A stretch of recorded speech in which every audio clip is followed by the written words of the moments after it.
नमस्कार दोस्तों। होली रंगों का तथा हंसी खुशी का त्योहार है। यह भारत का एक प्रमुख और प्रसिद्ध त्योहार है जो आज विश्व भर में मनाया जाने लगा है। ऐसा माना जाता है कि होली के दिन लोग पुरानी कटुता को भूलकर गले मिलते हैं और फिर से दोस्त बन जाते हैं। एक दूसरे को रंगने और गाने बजाने का दौर दोपहर तक चलता है। इसके बाद स्नान करके विश्राम करने के बाद नए कपड़े पहनकर शाम को लोग एक दूसरे के घर मिलने जाते हैं, गले मिलते हैं और मिठाइयाँ खिलाते हैं। दोस्तों, होली की शुरुआत एक दिन पहले होलिका दहन से होती है। होलिका दहन फाल्गुन मास के शुक्ल पक्ष की पूर्णिमा तिथि को मनाया जाता है और उसके अगले दिन होली मनाई जाती है। दोस्तों, होलिका दहन की भी एक अलग कहानी है। बहुत समय पहले की बात है, जब धरती पर राक्षसों का आतंक बढ़ता जा रहा था। उन्हीं में से एक अत्यंत शक्तिशाली और अहंकारी राक्षस था, हिरण्यकश्यप। वह इतना बलशाली था कि उसने कठोर तपस्या करके ब्रह्मा जी से वरदान प्राप्त कर लिया था। वरदान के अनुसार उसे ना दिन में मारा जा सकता था, ना रात में, न धरती पर, न आकाश में, न अस्त्र से, न शस्त्र से, न कोई मनुष्य मार सकता था, न कोई पशु। इस अमरत्व के घमंड में वह स्वयं को ईश्वर मानने लगा और अपने राज्य में विष्णु भगवान की पूजा पर पूरी तरह से प्रतिबंध लगा दिया। लेकिन हिरण्यकश्यप का बेटा प्रहलाद भगवान विष्णु जी का परम भक्त था। वह बचपन से ही विष्णु की भक्ति में लीन रहता और हर समय नारायण नारायण जपता।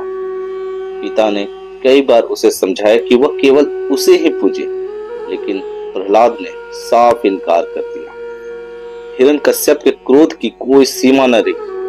उसने प्रहलाद को मारने के लिए कई प्रयास किए।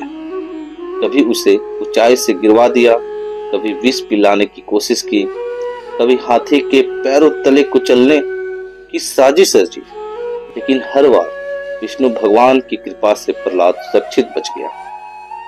आखिरकार हिरण्यकश्यप ने अपनी बहन होलिका से सहायता मांगी।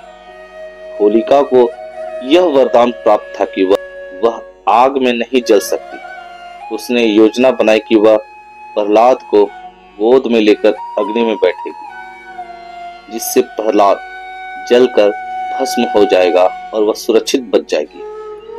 आदेशानुसार होलिका प्रहलाद को लेकर जलती आग में बैठ गई, लेकिन होलिका खुद जलने लगी और प्रहलाद सुरक्षित बाहर निकल आया।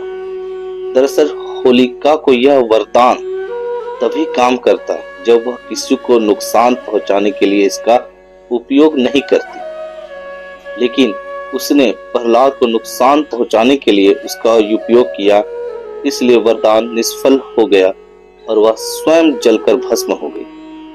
यह घटना बुराई पर अच्छाई की जीत का प्रतीक बनी। तभी से होलिका दहन की परंपरा शुरू हुई।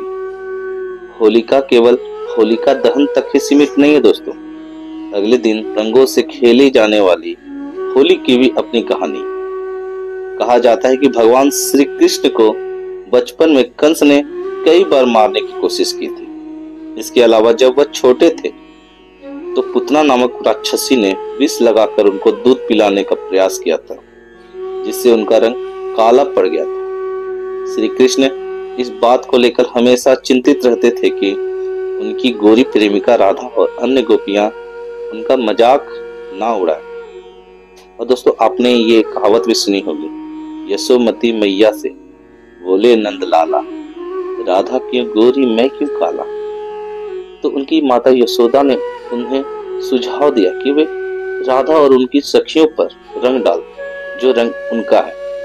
तो कृष्ण जी को यह विचार बहुत अच्छा लगा और उन्होंने राधा और गोपियों के साथ रंगों से खेलना शुरू कर दिया।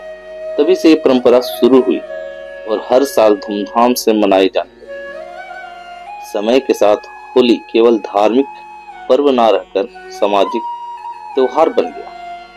अब यह न केवल भारत में बल्कि दुनिया के कई हिस्सों में मनाई जाती है।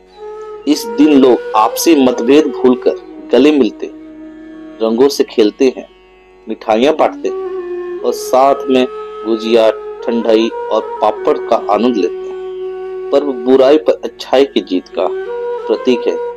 यह त्योहार हमें सिखाता है कि अहंकार और अत्याचार का अंत निश्चित है और सच्ची भक्ति तथा प्रेम की हमेशा विजय होती है। यह केवल रंगों का त्योहार नहीं बल्कि भाईचारे, प्रेम और खुशियों का त्योहार।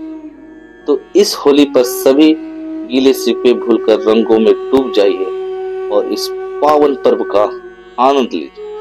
दोस्तों, अगर आपको हमारा ये वीडियो अच्छा लगा तो लाइक, कमेंट, सब्सक्राइब जरूर कर दें। बुरा ना मानो, होली है।